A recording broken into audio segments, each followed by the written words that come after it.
Media friends, good morning.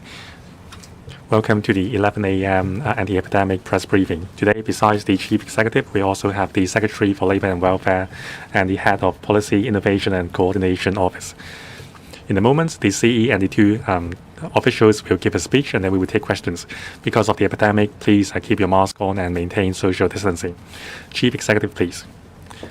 Media friends and members of the public, good morning.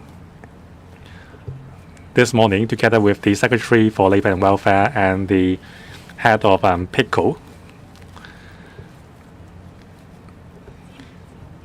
we will talk about the latest progress of the two measures to support employment. They are the temporary unemployment relief under the sixth round of the anti-epidemic fund. The other measure is the new round of the employment support scheme, that is the 2022 ESS. Concerning the temporary unemployment relief, we have begun accepting application on the 23rd of March. 3 weeks, that is the application period, will close by midnight the 12th of April. So there are only a few days left. So please apply for it if you need to. Later on, the head of PICO will update you on the progress on that. The other measure is the new round of the ESS. The previous round was in year 2020. In year 2022, in view of the serious situation of the fifth wave, I decided to roll out another round of ESS. On the 18th of March, together with two other colleagues, I have announced the framework of the 2022 ESS. I stressed at the time that it was the preliminary framework. We would consult the stakeholders in the meantime to find out the necessary revision needed for the new round of ESS. After the, as approved by the chairman of the Finance Committee, Mr. Chan Kin-po, a special Finance Committee meeting will be held on the 12th of April to discuss the funding required for the 2022 ESS. After consulting the stakeholders, we would like to brief you on the final version of the 2022 ESS. We would call it an enhanced version. For all the suggestions and improvements, we have taken on board these views. Since the announcements on the 18th of March, we have started the consultation. Views were received from Legislative Council members and also trade representatives. I chaired a virtual meeting online on the 25th of March. More than 100 trade representatives were present. We have received views mainly from 6 aspects. The enhanced ESS would incorporate the 6 areas of improvement. First, there are views that we should relax or abolish the $30,000 monthly wage limit for eligible employees.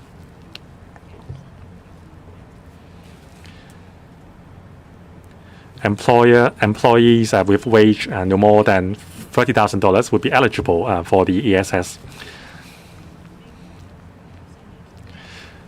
Back in the 2020 ESS plan, there was no maximum wage limit.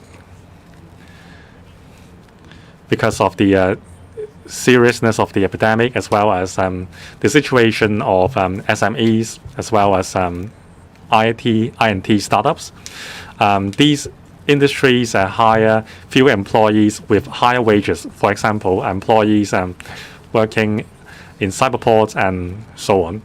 So we agree with the views, and there will be no maximum wage limit for eligible applicants under the new scheme. Second, their views that we should not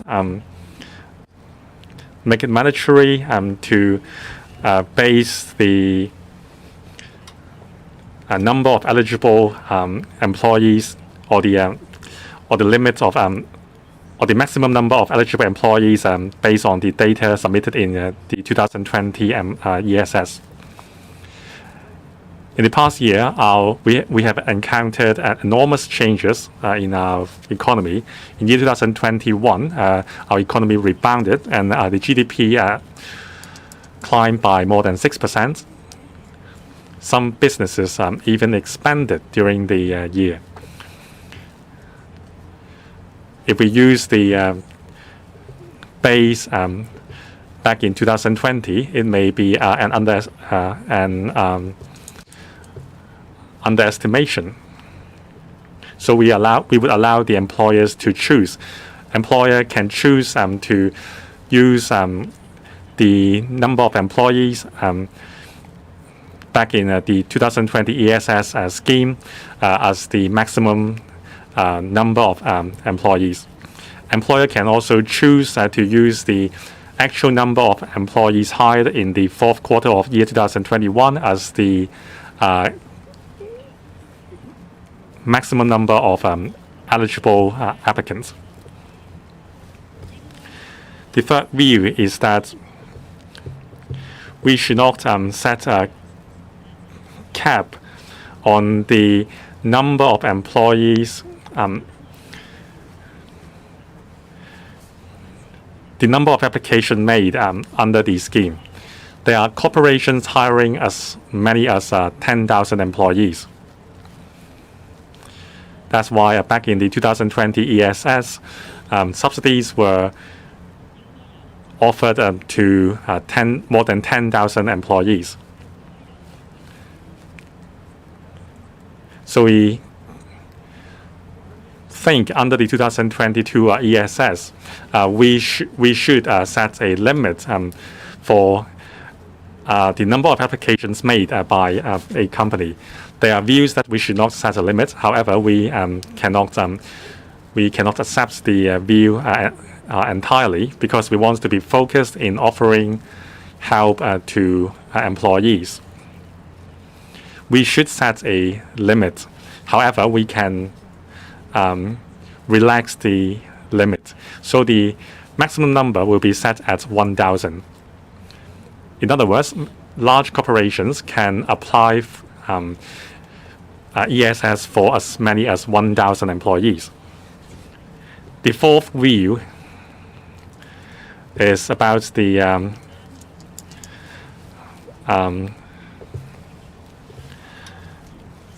exemption or excluded list for trades which were not affected. For example, construction, logistics, delivery, or pharmacies. For businesses employing fewer than 50 employees, they would be eligible. For those employing more than 50 employees, they would not be eligible. We have received a lot of views concerning this point. We were criticized of being harsh. After taking in the views, we would enhance the requirements by dispensing with the excluded list. Previously, if you are on the excluded list, you would not be eligible. This time, we have the restricted list. Those on the restricted list will be eligible. However, there will be a cap of 100 applications. For SMEs hiring fewer than 100 employees, of course, they can apply subsidies under the ESS for all their employees.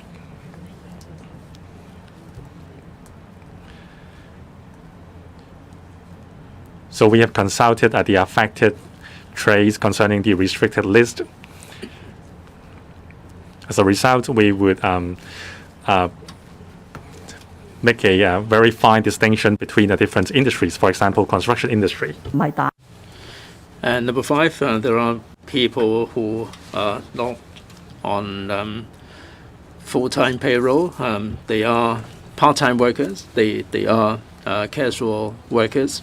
So in this ESS enhanced version, we also cover a quota, and many of them do not earn as much as $8,000. They're not eligible at all. But with the half rate, they would be eligible. Let's say they are earning anything between $3,000 and $8,000 on a part-time basis, they would be eligible, although the subsidy would be half the rate, i.e. $4,000. Of course, this would include the temporary staff under the MPF scheme.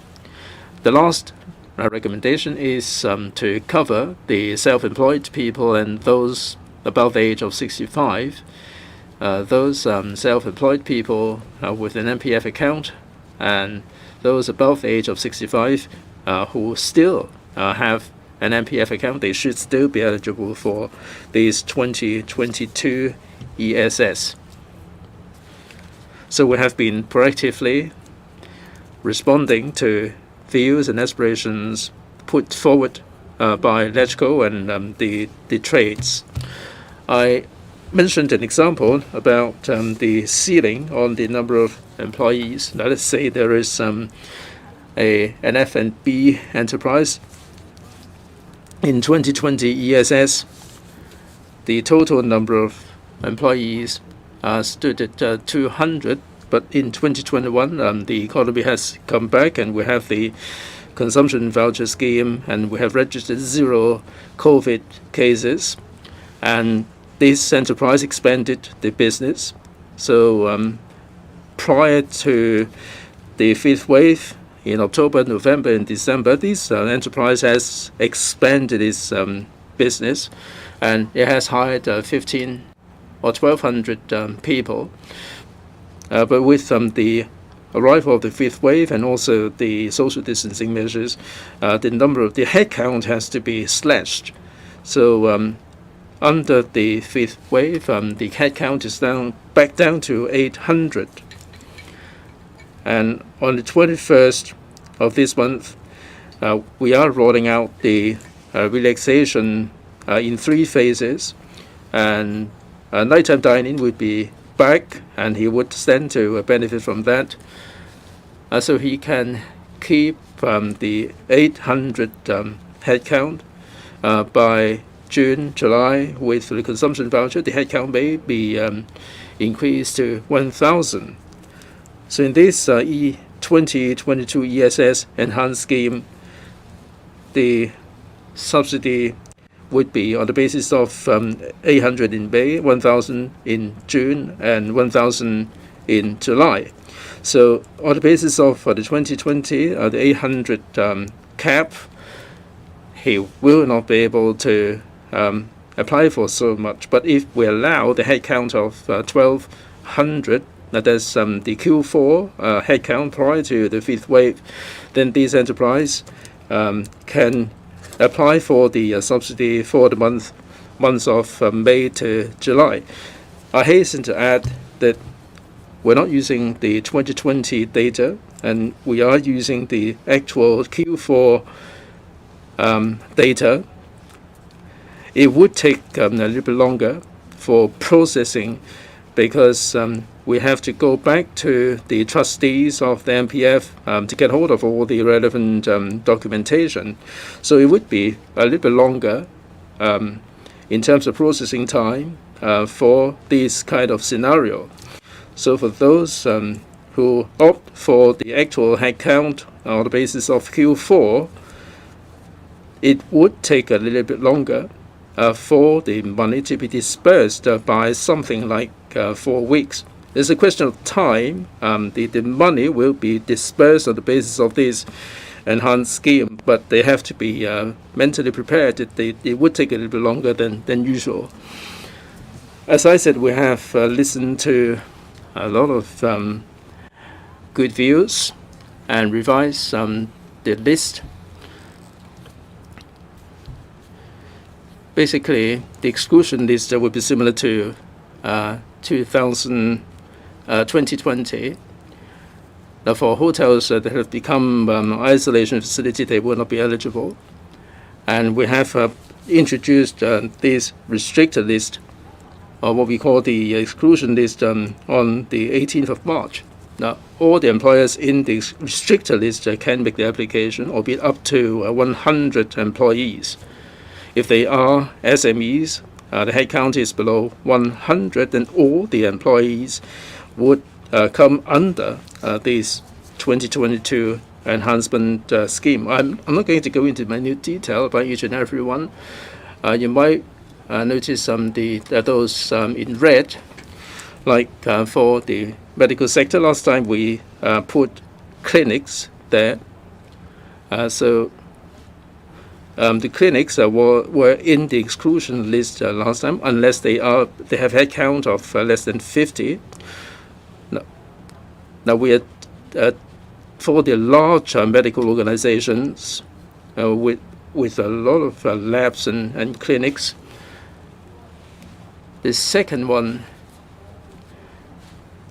a lot of submissions are arguing the case for the construction sector. The construction trade employers were excluded last time, and the Development Bureau had discussions with the trade, and the construction trade in the restricted list cover the main contractors, but it doesn't include the subcontractors or the RMAA subcontractors. So for these RMAA and subcontractors, they will fall into the third list. They can make application under this scheme, and they can apply for up to a headcount of 1,000. So this is the enhancement measure that we have put in place on this scheme. I'm sure that this would go down well among the sectors. We've done so much, and the number of beneficiaries would increase, and the financial commitment would also increase as a result. And number of employers stands at about 160,000, but for employees, including self-employed, those above 65 and part-time workers, and the headcount going up from 50 to 100. So instead of 1.3 million employees, the number of beneficiaries would go up to 1.74 million. Financial commitment, instead of $31 billion, will go up to $39 billion, including the contingency of 10%. So next Tuesday, when we go to the Finance Committee for injection into the AEF to implement this 2022 ESS, the funding proposal would be coming to 4.3 of $43 billion. And I hope that members would be supportive of this. I defer to Ms. Doris Ho to talk further about this, and then Dr. Law will talk about the rights and benefits of the workers during the pandemic. Thank you, Chief Executive. Now I would like to talk about the temporary unemployment relief scheme. Now the application period lasts for 3 weeks, starting the 23rd of March. As at the 6th of April, 17 days have passed. During the past 17 days, we have received more than 360,000 applications. Media friends have asked the question that considering the number of applications, what is the proportion of application with and without MPF accounts? During the initial period, the split was 70% to 70 to 30. That is 70% of the applications were MPF accounts holder. Now, in the past few days, it has become 60-40. So 60 with MPF accounts, 40% without MPF accounts. we accept applications from two kind of applicants. That is, those who were unemployed for at least 30 days at the time of application. And also, we accept applications from employees employed by scheduled premises under the 599F, including gyms and salons and so on. If you are put on no paid leave by your employer, you will also be eligible. So the split is 70 and 30. So 70% of the applicants are unemployed people, and 30% of the applicants are employees under the restricted premises. Since the 23rd of March, we have been dealing with the applications so as to release the relief as soon as possible. Our agent has completed the vetting procedure for the first batch of applications. There are about 60,000 eligible applicants or qualified applicants.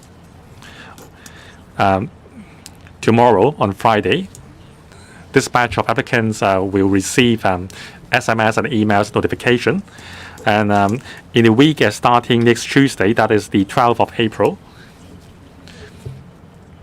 the relief amount would be automatically transferred to the applicant's bank account from the Treasury. So I mentioned that there were 60,000 valid applications. Most of them are MPF account holders. As we have mentioned before, for non-MPF account holders, more supporting documents will be required, and the two agents would need more time to vet the applications. The two agents are working at full speed to process the applications.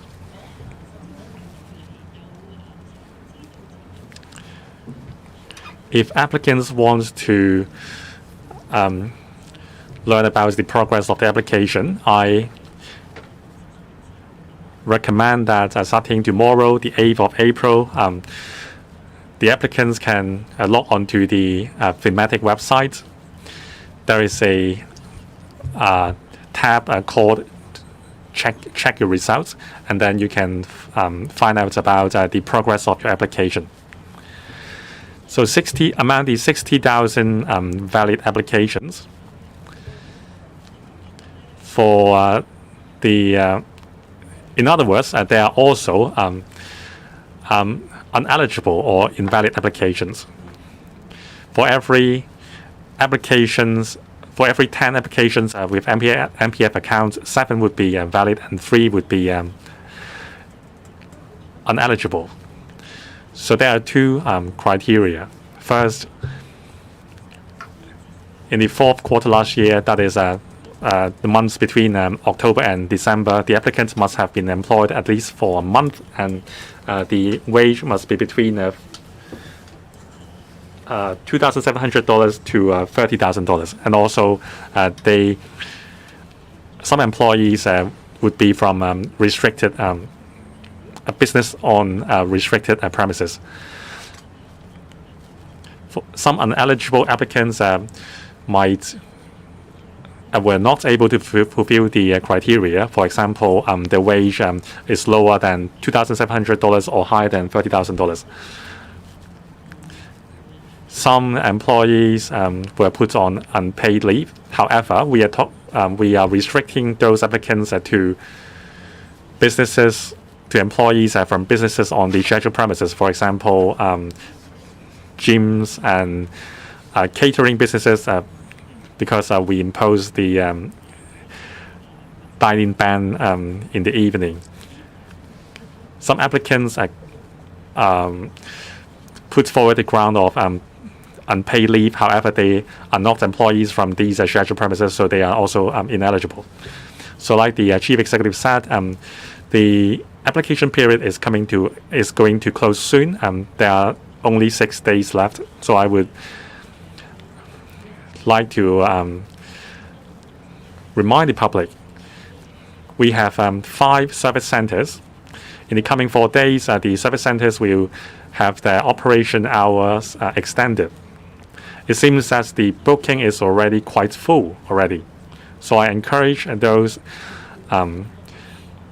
who have yet to apply for the relief do so promptly, and also you can call our hotline.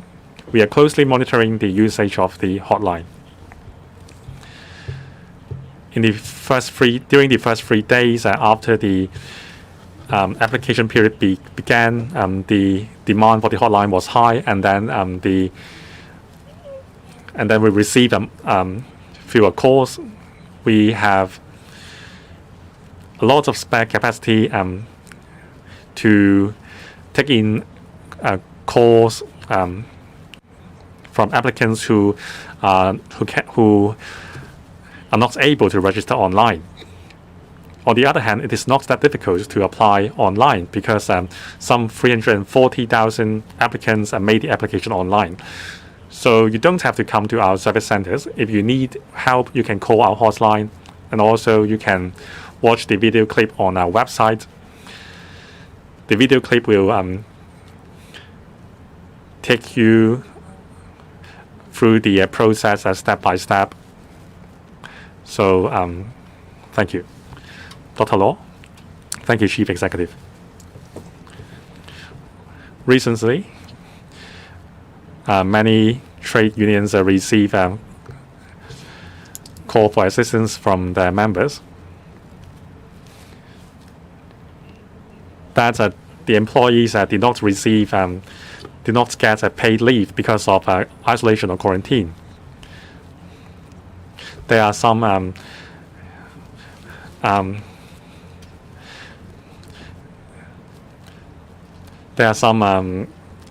something not clear about the requirements for isolation and quarantine. That's why we amended we are amending the employment ordinance, and the bills committees will have the second meeting this afternoon. So I urge members of the Legislative Council can complete scrutiny of the bill so that we can have second and third reading of the bill. I would like to remind employers, if employees are required to undergo isolation because of infection of COVID, the employers have to provide a paid leave to employees under the employment ordinance. Otherwise, they would be in breach of the law and they would be prosecuted. There are clear requirements for paid annual leave under the employment ordinance. The employer cannot arbitrarily offset the paid annual leave with other kind of leaves. It would be against the law if you breach this provision, and you may be liable to criminal prosecution. For employees undergoing isolation and quarantine who are not able to come back to work, there are some gray areas under the law. However, it doesn't mean that employers do not have to take up their responsibility. We don't want to take it to court, so we appeal to employers to show compassion and understanding to employee situation and adopt a more relaxed approach in dealing with the labor matters in relation to isolation and quarantine. And because of the seriousness of the epidemic, some businesses' operation was affected by isolation and quarantine, and also it drove up the operating cost.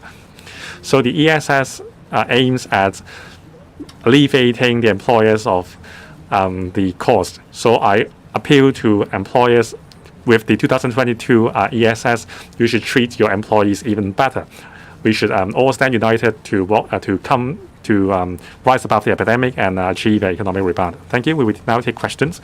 Please raise your hands and please identify your media organizations, and then please ask your questions with our mic. 頭先我左手邊前 The lady in the front row, please. Cable TV. Mrs. Lam, do you support Mr. John Lee in his bid to become the chief executive? Now, you said that in terms of youth and poverty, he didn't have a lot of exposure. Do you think he would be competent enough? Who is going to be the CS and who's going to be doing the CERC work. And do you think that there is any conflict of interest in terms of approving Mr. John Lee? Do you think that the credibility will be undermined? And also the anti-epidemic service pack, some people will have to show their ID card to the volunteers when they go collect the service pack. You said, Chief Executive, last week that the government would be very liberal about it. What's the point of having the ID card recorded? Now, Lord Reid said that there is no political pressure when he resigned.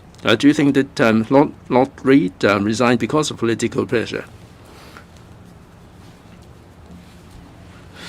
Well, a whole litany of questions. I'm going to try to address them in brief. I said already that for the 6th term Chief Executive, I am not going to comment on this. The only thing I have to make sure what happened is to make sure the election of the Chief Executive will be handled properly.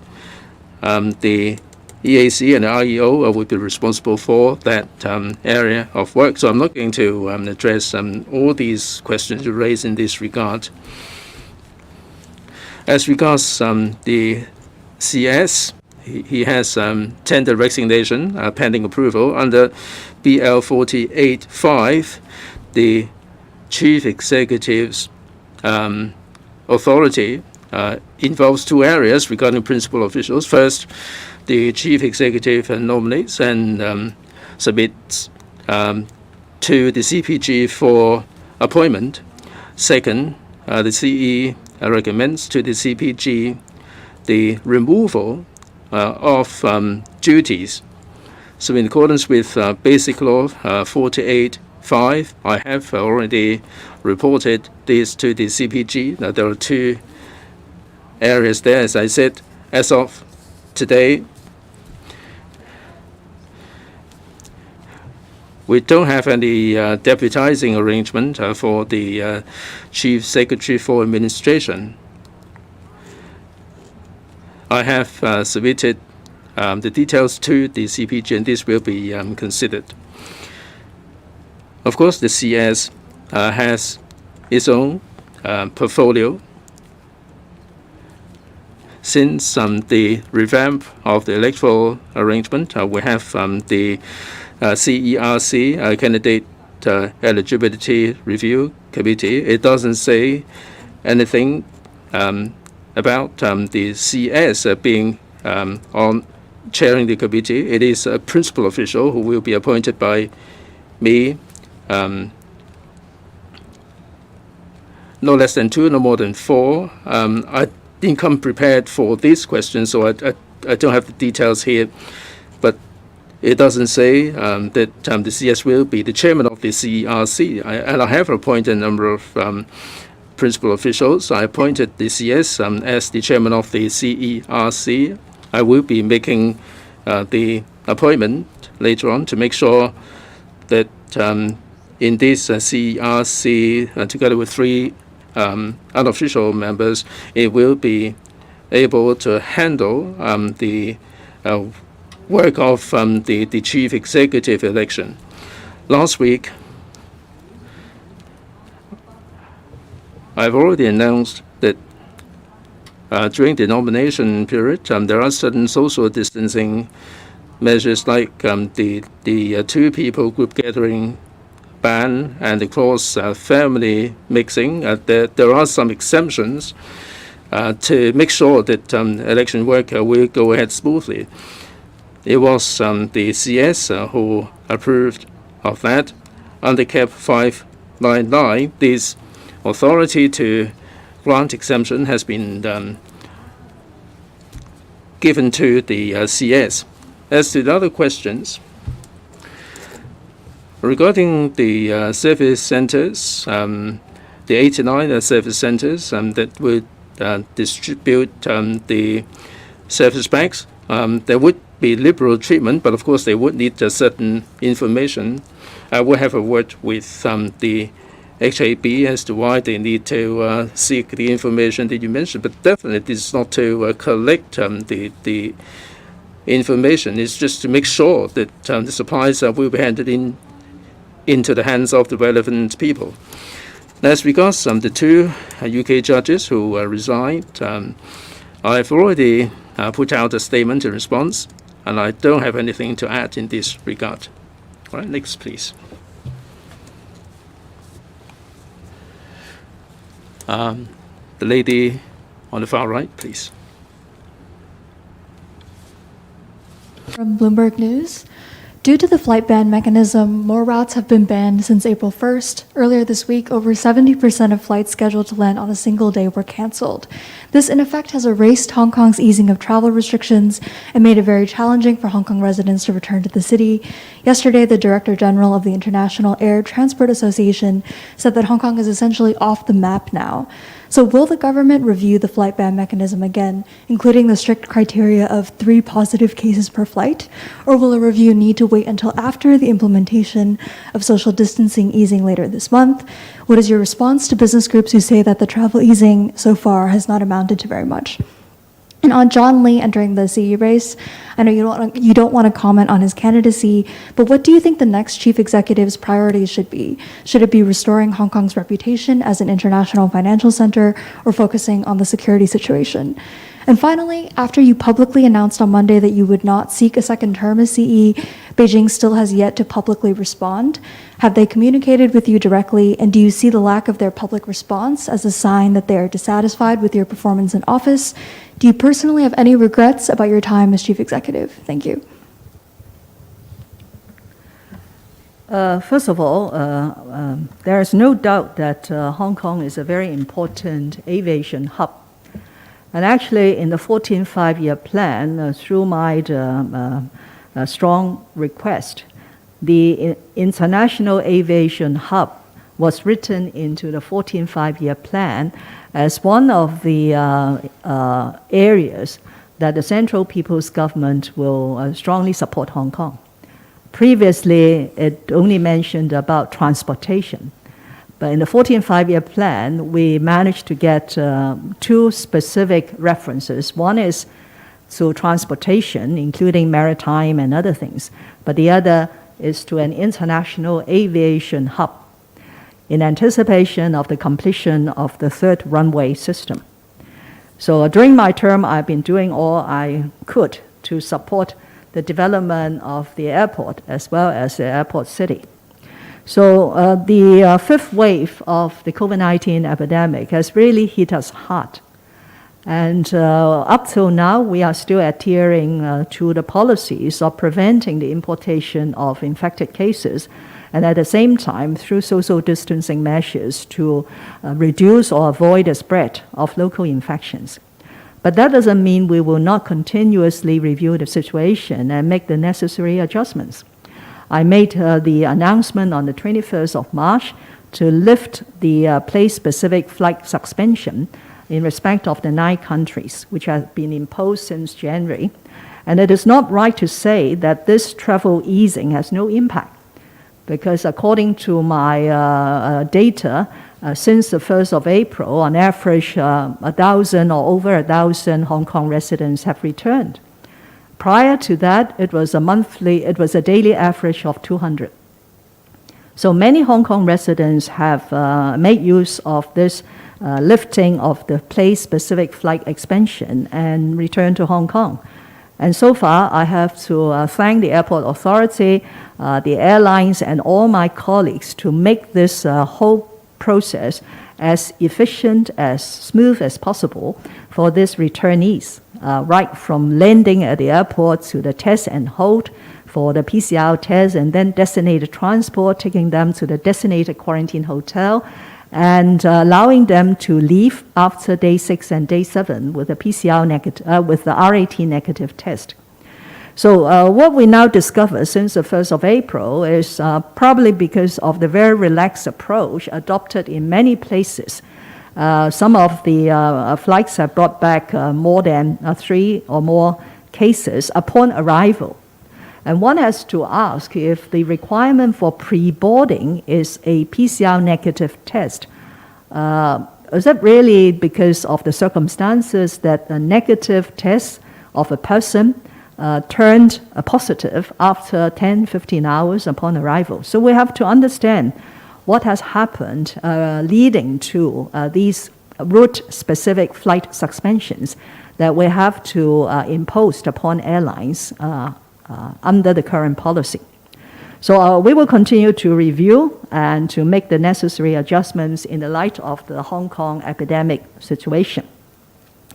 I don't want to comment on the work of the next chief executive, except to repeat what I said on an earlier occasion, that every chief executive of the Hong Kong Special Administrative Region should possess the quality to understand fully the dual accountability of the chief executive, which is very, very unique, that the chief executive has dual responsibility. He or she is responsible to the Central People's Government, but at the same time to the Hong Kong Special Administrative Region. I also said on that occasion that the chief executive will need to have a very good grasp of this unique principle of one country, two systems, Hong Kong people administering Hong Kong, and a high degree of autonomy. And so whoever possesses these qualities, I'm sure will be able to do the job well. My decision not to seek a second term is my decision. So why do anybody have to make a public response on my decision? I welcome my friends, my supporters who send me messages that they did appreciate what I have done in my term, but there's no need for any official response from any government, including the Central People's Government. Thank you. 好，跟住係第三位嘅。 Next question, please. From my left, the lady in white. Good morning, TVB. Now about the ESS. Back in March, on the press briefing, you said it was just a preliminary plan. However, during the previous round, some corporations used the quota on high-earning employees. That's why you said you would set a limit on the wage. However, the wage cap is removed. So what's the reason why you are changing the plan like that? Are you worried that some corporations would use the same trick and select the high earners to apply for the ESS? Now, there is a maximum headcount of 1,000 employees. Some corporations hiring more than 1,000 employees, after getting subsidy for 1,000 employees, they may sack at the other employees. And also, last round, the media criticized that supermarkets and some well-doing businesses should not receive subsidy. Now, under this new round, these corporations will receive relief for 100 employees. So why don't we spend the resource more wisely? So I know you would not comment on Mr. John Lee, but what about Dr. Law? Now I will answer the question on ESS. So maybe we weren't clear enough. We want to prevent the situation back in the 2020 ESS. We don't want to offer. We don't want to skewer the relief towards high earners. So we would disperse the subsidy to the employer, and then the employer would be responsible for allocating the amount. There is a promised headcount. However, we do not require the employer to spend the specific amount on a certain employee.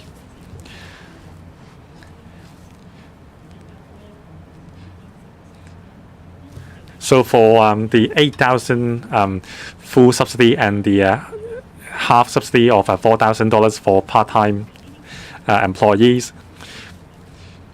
We would check whether the employees get 5% of the get the 5% MPF contribution from the employers in the subsequent months. So it is in line with our announcement made on the 18th of March, because that is very important. The labor sector stresses that there should be no more manipulation by the employers concerning the ESS. So we will make sure that the $8,000 or $4,000 subsidy will reach the employees.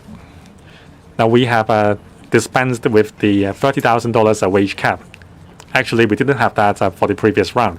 If you earn $80,000 under the previous round, you can still apply. However, it would be the amount will be capped at $9,000.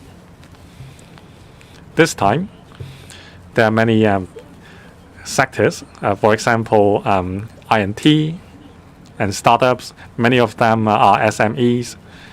They don't hire too many employees. However, because of the business nature, the employees are higher earner, for example, $40,000 or $50,000 per month. And also there are private schools and those in the tertiary industry, for example, education services and other services business. The employees also earn a higher wage. If we set a maximum wage of $30,000, then we may not be able to reach out to these businesses. So that's what we heard during the consultation. Some stakeholders call for raising the maximum wage to $40,000 or $50,000. Some called for the abolition of it. So after considering the views, we think it is acceptable to abolish the maximum wage. Every year we offer tax deductions. If you are a taxpayer under the salary tax, you will enjoy the tax concessions offered under the budget. But there is a cap, usually at $10,000 per case. So even if you pay a lot of tax, you can still enjoy the $10,000 tax concession. So the situation you mentioned was did not exist. For corporations hiring more than 1,000 employees, there are some of them. We have a list because last time it was open to everyone. We want to focus the resources on SMEs. And we don't think we should give full subsidy to mega corporations. For example, a major catering chain or franchise bus companies. It is not possible for us to subsidize all 5,000 or 6,000 employees. So we think the 1,000 maximum headcount is reasonable. I don't see why they would fire employees on top of that amount, because they still have to operate. Now, the exclusion list has become the restricted list. It's based on the same spirit. First of all, the businesses will still be able to benefit. And also, just like a tax concessions, everyone can benefit. It's just that there is a cap. On the exclusion list, pharmacies and supermarkets and so on, no matter their size, the headcount would be limited at 100. So whether we should take a survey to see whether there are micro supermarkets on ground floor level hiring a few people, should we put them on the restricted list as well? Well, that's not very fair. Our businesses are very diverse. For the ESS, we aim at swift disbursements.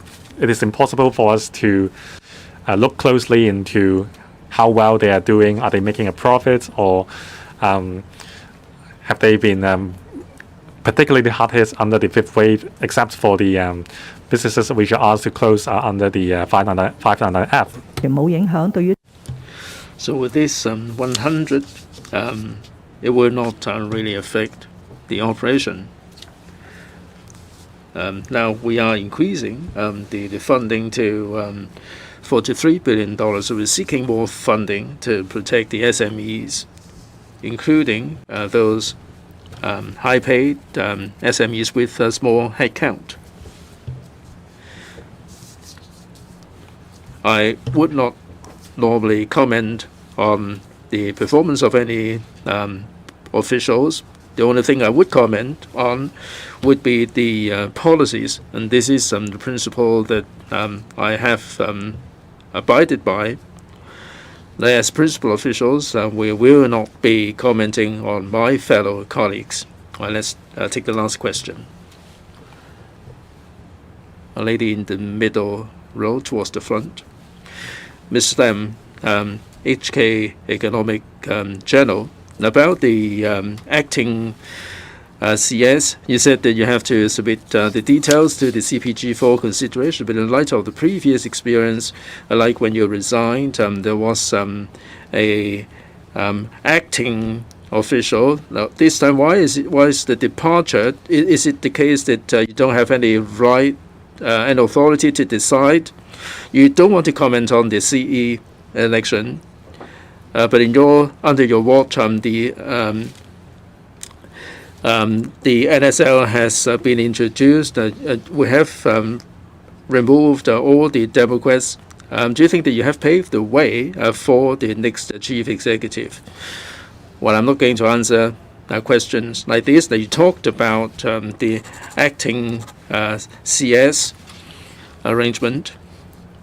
When the principal official cannot exercise the duty, there is an arrangement acting for administrative convenience.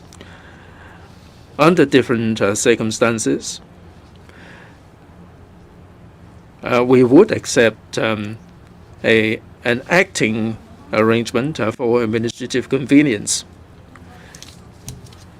And this is not governed by the Article 48.5 of the Basic Law.